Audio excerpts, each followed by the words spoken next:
Doom. Doom. Doom, doom, doom, doom, doom. Doom! I love Doom. As you might have gathered if you've watched many of my videos, it's my favourite game of all time. It blew my tiny young mind when I first played it, and I believe you could make a case for it being not only the first truly modern video game, but also the most important game ever made. But I'm not going to gush about Doom, I've done enough of that. In fact, even though Doom is one of my favourite, things ever, a Doom game was also responsible for perhaps the biggest disappointment of my gaming life. As I've mentioned before, I didn't have a Doom-capable PC when it first came out. For a long, agonising time I could only play it at my friend's place, so I could never truly sate my Doom lust. Then, at long last, I got a PlayStation and a copy of Doom. The PlayStation version was a little different to the PC version. It was slower paced, some levels were simplified, the sound effects were reworked, and the music was something else entirely.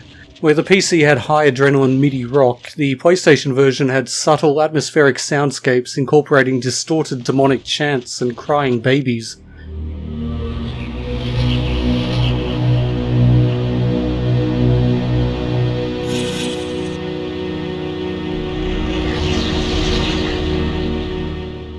All this taken together makes the PlayStation version of Doom a very different beast to its PC counterpart.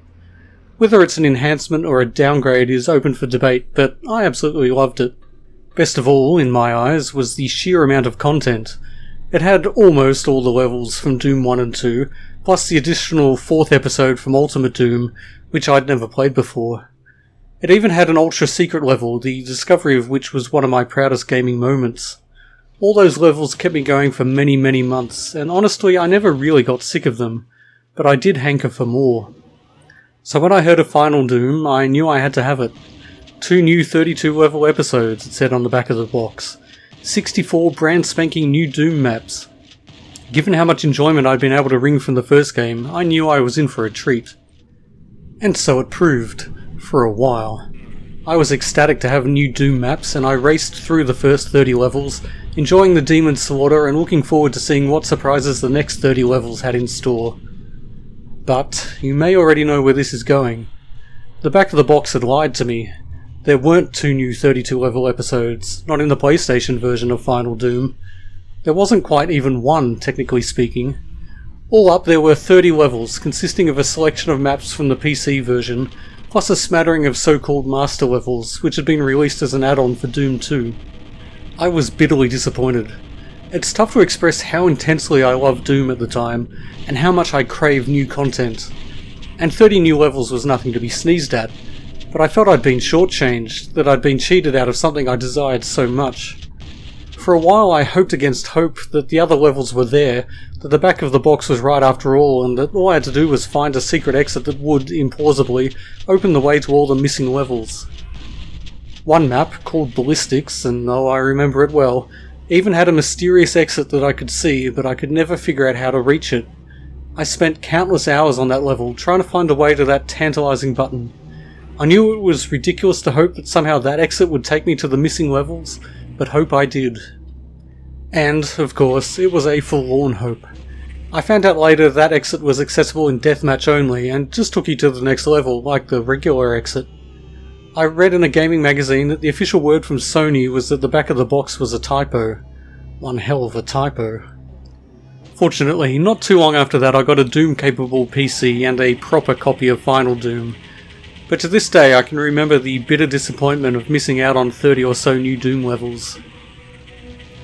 The point of this story, and yes there is a point floating around somewhere, is that even today it is a continuing source of joy and wonder that anyone who owns a copy of Doom 2 on the PC can download hundreds upon hundreds of new levels with just a few clicks. And many, if not most of those levels are bigger and better than anything I could have imagined in the mid-90s. The me from 25 years ago would have had a heart attack from the excitement brought on by such a concept. Hell, the me from now still finds it pretty damn exciting, although not fatally so. So yes, I still have the same craving for new Doom levels that caused me to be so disappointed decades ago, but now that craving can be fully sated. I haven't played every single fan-made map pack in existence. I'm not sure any one human ever could. But I've played most of the ones that have made the biggest splash in the mapping scene, and today I'm going to be playing through my personal favourite. If you saw my Game of the Decade video, you know that I'm talking about Sunlust, a collection of 32 maps released in 2015. It was created by Ribix and Dana Babinga, no idea if I'm pronouncing that correctly, and I'm not really involved in the mapping scene heavily enough to recognise those names, but hey, if they created Sunlust, they're okay by me. Now, I'm going to be playing on the easiest difficulty, I'm Too Young to Die. If that's disappointing to you, well, I understand, but this is definitely not the channel for you. My Doom skills were forged in the mid-90s, and they've only got rustier from there. And to be honest, Sunlust on the easiest setting is at least as tough as Doom 2 on ultraviolence. I'm also going to be enabling mousehook, which is arguably cheating. It does make certain challenges, like defeating the final boss of Doom 2, a damn sight easier than intended, but many newer map packs seem almost to be designed with mousehook in mind. I definitely can't think of any situations in Sunlust where it gives you a massive advantage. To my mind, it's really just a nice quality of life adjustment. One thing I will do, though, is try to avoid save scumming as much as possible. Actually, no, I can't even promise that. I'm afraid after all these years I've developed an almost pathological need to hit the quick save button every time I open a door or pick up an item. But I do promise to highlight every death and every reload so the full extent of my crappiness can be known to all. Right, with all that out of the way, let's get into it. First level, Chasing Suns. Like all good first levels in Doom, it's compact, not overly complicated, and just a good simple warm-up. It gives you a super shotgun, which I appreciate, as Doom isn't really Doom if you don't have one of these in your arsenal. It also contains a secret of my favourite sort, the press a button and run like hell before the door it open closes again type secret. It's always satisfying to use your ears to figure out just what the hell the button actually did, and then making the run in time is the sort of challenge I relish. Not too tough, you can retry it over and over, and if you've cleared out all the monsters there's no real pressure. Thanks to that secret and the very generous Mega Armor, I make it out of the level with 200% health and armor. A good start.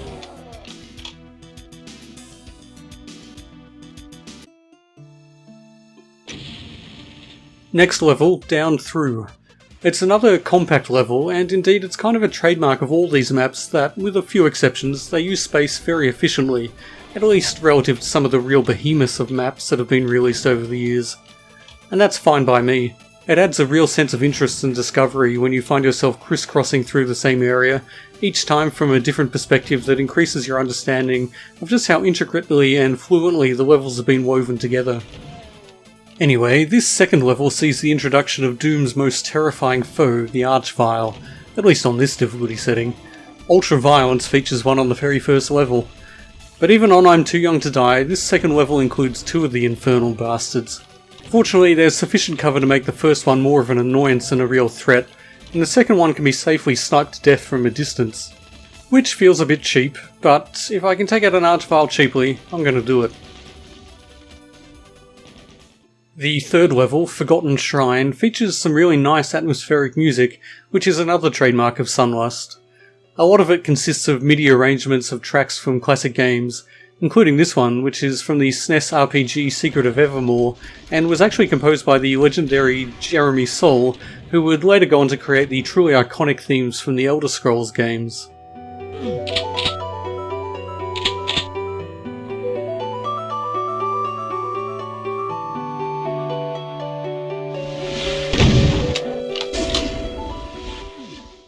In any case, this level also includes a couple of classic Doom traps, the type you can see coming but are compelled to walk right into. They're not too terrifying though, not yet. This one is made a bit less lethal if you notice the switch that can be shot to lower the barriers blocking your way.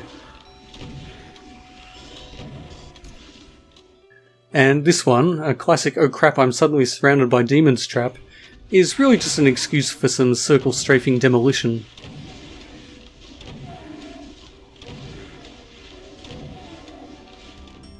Level 4 is called Sol, that is S-O-L, the name of our star. You may be picking up on the sun theme. And this level features another great piece of music, this one an actual original composition by a Doom mapper and musician by the name of Stuart Rinn. Good stuff.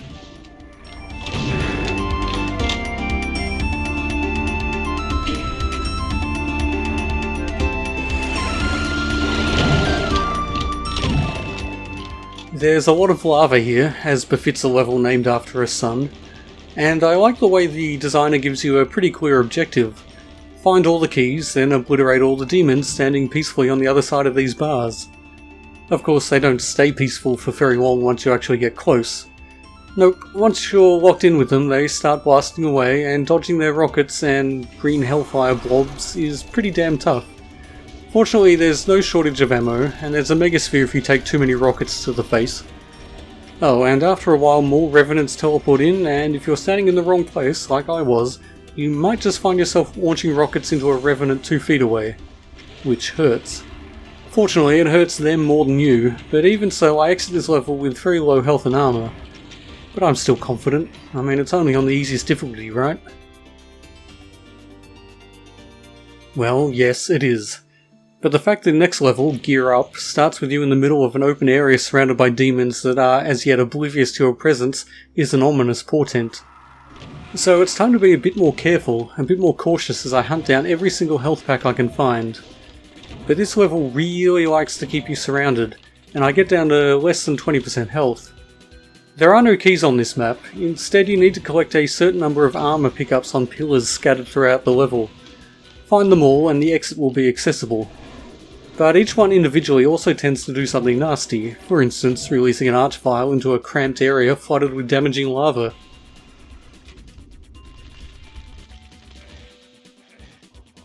Slowly but surely I manage to clear away all the enemies, and miraculously I don't die. But the exit isn't open. I'm missing an armor pickup. It takes a good few minutes of aimless wandering until I realise this is actually a door, and the final pillar is revealed. Hooray! Next level. Neo-Gereru, or something. I have no idea what that means. Is it maybe the Japanese name for the old Neo Geo console? Literally all the Google results for Neo-Gereru refer back to Sunlust, so I'm guessing not. Whatever it means, it's another level that starts you pretty much in the centre of a demon kill zone. Once they notice you, there's not much to do other than run for cover and pick them off as efficiently as possible, while hoping the corner you've run to doesn't get swamped by enemies determined to gouge out your eyes and eat your brains. Both the music and visual aesthetic of this level lean towards a sci-fi theme, and once you obliterate the final room filled with imps and a friendly archvile, this theme is emphasised by the elevator down a neon-lit shaft to a decidedly high-tech looking level exit. This colour scheme of green and orange is actually something that becomes more pronounced as the game goes on. Keep an eye on it, there's actually some intriguing environmental storytelling going on. Well, with a bit of imagination anyway. Next level, Total Enclosure. And oh boy, this one kept me occupied for a while. Not because I died a lot or anything, I did come close a couple of times, but I'm sticking to my promise to show any deaths I incur. No, in fact this level is quite quick, if also rather dangerous. If you just want to get to the end of it, it won't take more than 5 minutes or so. But the end screen showed I only had 38% kills, so clearly I was missing out on something pretty significant, and I couldn't let that lie. Turns out this secret switch opens the way to a large outdoor area with a central building, inside of which can clearly be seen a BFG, a weapon I haven't actually managed to find up to this point. There's one that can be seen from the very first room of the very first level, but guess what, there's no legitimate way to get to it. Those bastard designers. Anyway, this BFG is securely locked away. But here's the thing, I have played through Sunlust before, a couple of years ago, and I know I uncovered this secret and got the BFG. But now I can't figure it out. I know it's got something to do with all these other secrets scattered throughout the level, each of which contains a single health pickup and a mancubus. And I think I've got them all. The secrets tally shows I've got 8 out of 9 secrets in the level, and I'm assuming the 9th is the BFG itself, but the door remains resolutely closed. I think for sure I've got it when I find this other hidden switch that opens a path to a bizarre room with a walrus in a cage for no apparent reason. But no, it does nothing. It doesn't even count as a secret. For more than half an hour I trudge around the map looking for that one little switch or secret that I've missed. Eventually I can feel my brain losing its hold on reality, and it starts to seem like I've been running around this level forever. So before my mind unravels completely, I decide to just give up and move on to the next level. But I'll be back. Probably. So, level 8, Onira. Another map that drops you right in the middle of a bunch of hostiles. And another close call, as I dipped to 20% health before getting back to the maximum courtesy of 2 superchargers nestling side by side. Ideally I wouldn't have to devour both of them at once, but when you suck as much as I do, you take what you can get. Then there's this room, which is kind of glitched out. I shouldn't really be able to damage these enemies, as they definitely can't hurt me. I guess this is a rare occasion where having mouse hook enabled does allow me to execute a bit of a cheese strategy. It's no big deal, just another small slab of guilt to add to the pile that sits rotting in the centre of my mind. Later in the level you're presented with this lovely scene. Don't you just love the calm before the storm? Everything's so peaceful. And right now it gives me a chance to reflect on how much easier this would be if I'd figured out how to get that BFG in the previous level. I get down to 9% health, heal up, then immediately take a rocket to the face, because I'm such a pro and I like to give the demons a fighting chance.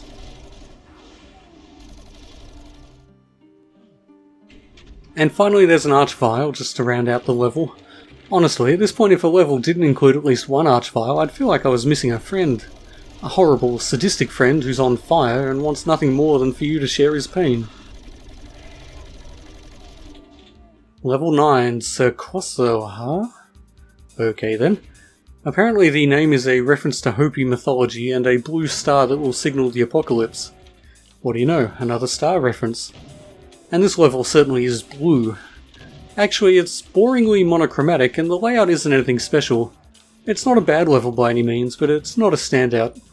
The music though is another killer track. Certainly gets the pulse pounding.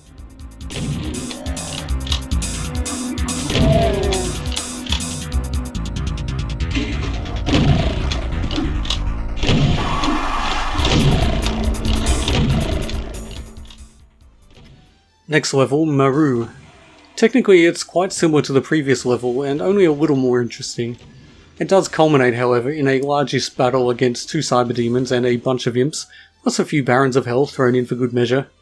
This is the sort of thing that will become increasingly common and increasingly deadly as the game progresses. But at this stage, the plentiful health and ammo makes the fight a little one-sided. But this is level 10, only a third of the way through. The game marks this milestone by unavoidably killing you at the end of this level, forcing a pistol start for the next map. I shouldn't have been hoarding all those cells. Level 11, Cave Culture. And honestly, the pistol start adds some welcome spice to proceedings. I've had some close calls, but to be fair, the sheer amount of health and ammo the game throws at you has so far been enough to eliminate any real sense of threat. And hey, I'm okay with that, because I have a fair idea of what the latter parts of the game have to offer. And in any case, the sense of threat is already ramping up. This level likes to teleport enemies around, and not always within your line of sight. Sometimes you'll hear that distinctive teleporting sound, but be unable to pinpoint its location. It really does create a sense of paranoia. The level ends with another large-ish battle, but this time there are enough enemies in a small enough space that getting overwhelmed becomes a real possibility, even with the generous health and ammo. Plus there's a platoon of chain gunners off to the side, and they can chew through your health in seconds if you let them. Which I don't. Not this time anyway. So it's on to level 12, Dangeresque. Which actually sounds like a relatively innocuous name. Is it really dangerous? No, it's just Dangeresque. Quasi-dangerous. Adjacent to danger. Semi-safe. In actuality, it's kind of a misnomer. This is probably the most dangerous level yet. It's certainly the most intense so far. It's a very small map, but there isn't a part of it that isn't overlooked by ledges containing a delightful assortment of hell's most enthusiastic murderers. Plus, every button you press and item you pick up unleashes another torrent of demon-y death, including a number of pain elementals, hell's most irritating denizen. And of course there's the now almost obligatory cyber demon battle to finish with. Fortunately the 2 megaspheres make it a more pleasant chore. Next up, level 13, the Ruins of Scania. Presumably nothing to do with the truck manufacturers of the same name. One of the first things you'll hear is the mating call of the Spider Mastermind. Actually, it's unlikely to be a mating call, more like a murder call. Then again, aren't mating and murder inextricably linked with some species of spider? And honestly, does it matter? Whether the spider mastermind has sex or death on its mind, it's unlikely to end well for you. So there's that to look forward to. In the meantime, we have a refreshingly well-lit map. Of course, darkness is one of Doom's greatest weapons, but it is nice to be able to see clearly on occasion. In all seriousness, too much darkness can be really wearing and stresses me out. My stress levels are also alleviated by this Revenant, who seems to want to make a post-death break for it. Go, Revy, go! Just do it! Don't let your dreams just be dreams! Wow, he's really going the distance.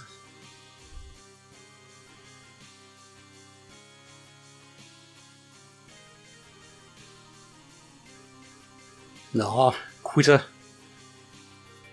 Now, the rather rare invincibility power-up makes an appearance, and if Sunlust is giving you invincibility, you know something serious is about to go down.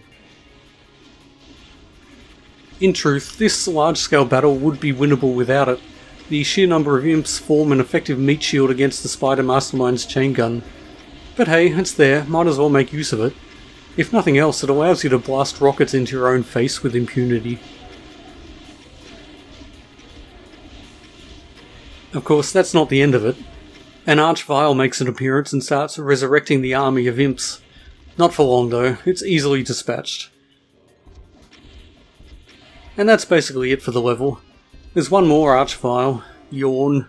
A single Archvile is kind of blasé by this stage. Should be careful what I wish for. Level 14 Troglodyte, and another nicely atmospheric piece of music.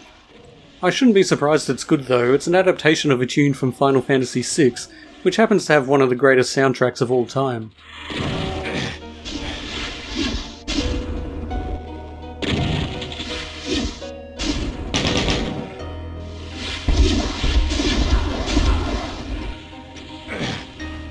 The environment is getting creepier too, as we delve deeper into the caves and the crisp, clear sunlight disappears. It's dark and gloomy and all very subterranean, and large areas of the ground are covered with damaging slime. And it's a genuinely mysterious level. I get through it in only 4 minutes, but I've only killed half the enemies, and there was that mysterious yellow door, even though I never found the yellow key. I should probably explore more fully, and perhaps I'll come back before the end, but right now I feel I should press on. If I was going to set myself the task of uncovering every mystery in this whole Mega WAD, this video would be very long indeed. That said, I do want to take this opportunity to give Sunlust credit for the sheer amount of intrigue it packs into its maps. This isn't the first level with some seriously deep secrets waiting to be uncovered, and I'm sure it won't be the last. This is actually one of the things I love most about Sunlust, and Doom in general, the exploration. The combat's great of course, but it's always composed of basically the same elements. Level design though, well that's where real creativity can shine through, and it shines very brightly indeed in Sunlust. For now though, on to level 15, Strength and Anger. If you're a Doom veteran, you know that level 15 means one thing above all others, hunting down the secret level. I'm not sure if it's done out of tradition or if it's an inherent part of the ancient Doom engine, but level 15 of any Mega WAD almost always contains an exit to the secret level. And over the years, for whatever reason, tracking down those secret levels has become almost an obsession for me. I've downloaded quite a few map packs that I haven't played, except to warp immediately to level 15, and then try to find the secret level. Usually I'm successful. If I've learned nothing else, I've at least learned the tricks mapmakers use to conceal this most rewarding of secrets. At the moment, I can't specifically remember where the secret exit in this level is, but I'm confident I'll find it. In the meantime, the setting for the hunt is a rather eerie level with an equally eerie soundtrack. Apparently, this atmospheric little tune was composed by Rubix, one of the two creators of these levels, so, well, good for him. A man of many talents, it seems.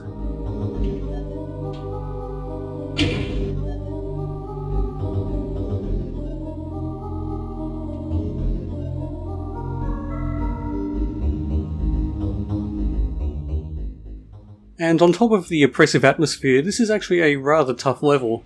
The ever-present traps are getting more lethal. In fact, speaking of lethal...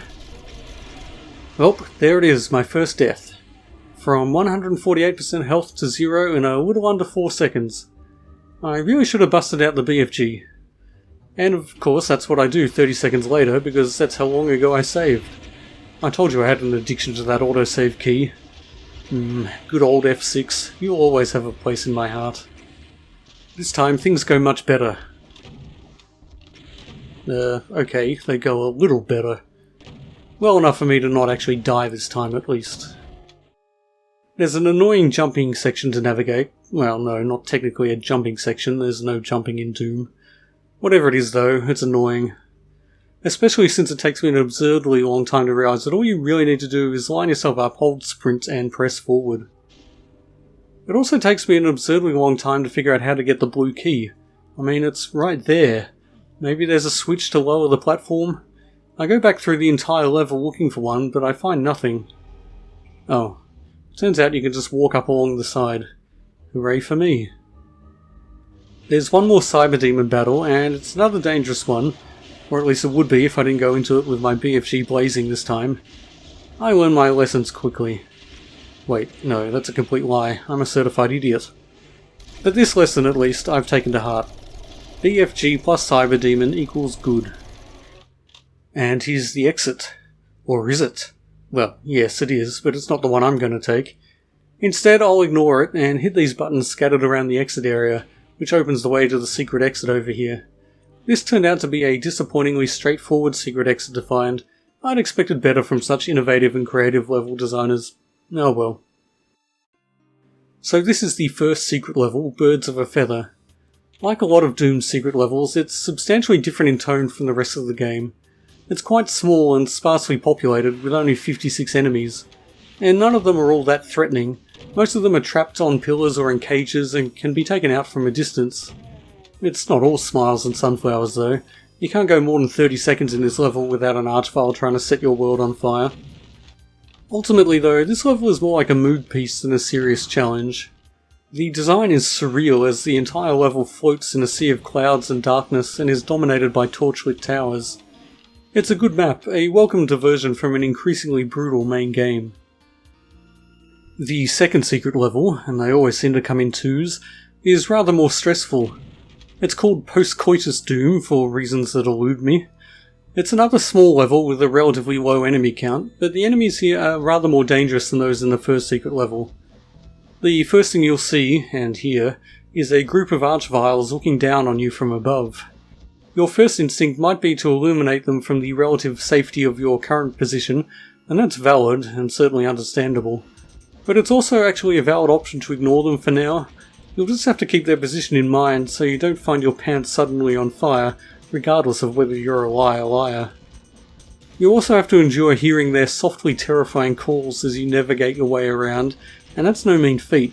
Even today, the sound of those things has the power to creep me right out.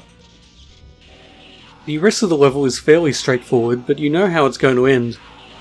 And even if you don't know, the fact you're presented with roughly 50,000 cells should be enough of a clue that you're going to have to engage in some serious archvile extermination before the level is over. Even with the virtually unlimited BFG ammo, and even if you took out as many archviles as you could at the beginning, this can be a dicey fight. There is cover, but it's narrow, and if you get flanked from both sides you can be nuked into oblivion before you have a chance to respawn. Fortunately, this time I make it through without getting too close to death, and so it's time to head back to the plain old regular levels. And I think it's also time to take a break. I don't know about you, but much as Doom is my favourite game of all time, there's genuinely only so much of it I can take at any one time. I honestly consider it the most stressful game there is, and the closest thing to a true horror game. And this is true even on the easiest difficulty. Especially in a set of maps like this, created by a couple of guys who truly excel at keeping you on edge, the threat of sudden death is everywhere. And yes, I've only died the once so far, but I've feared death at every step along the way, and that's downright tiring. So that's 15 levels down, plus 2 secret levels, leaving 15 more to go. And those 15, oh man, it only gets more intense from here. So join me next time when I guarantee my death counter will go up rather drastically. Until then, get off my lawn.